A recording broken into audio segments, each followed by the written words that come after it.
দাদি, ও দাদি। দাদি টপকে গেল নাকি?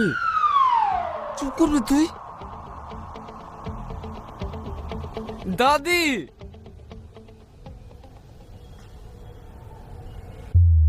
টপকায়নি রে ভাই, বেঁচে আছে।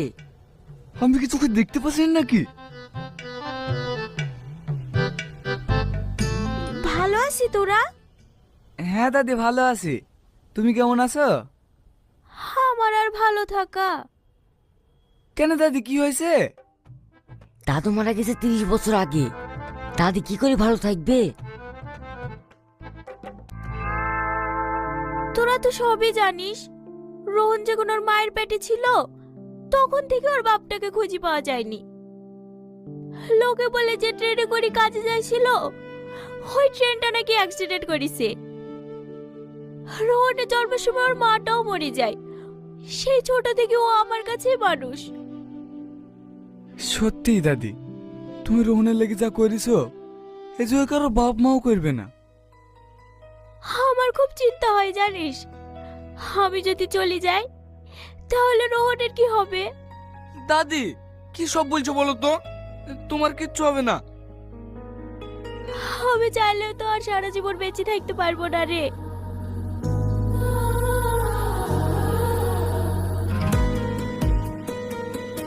রোহন, সামসেটের উপরে একটা বক্স আছে, ওইটি লিয়ে আয় তো।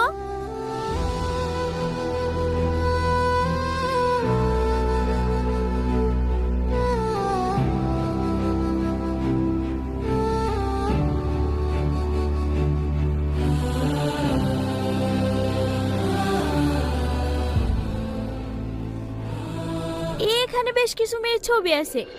আমি রোহনকে কত করে বলবো, আমি থাকতে থাকতে একজনকে পছন্দ করে বিটা করে ফেল। আমার কথা তো শুনলো না।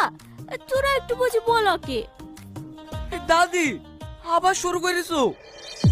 হে উপরবালা, তুমি রোহনের দাদের মতন দাদি প্রত্যেকটা ঘরে ঘরে দিও। আমিন।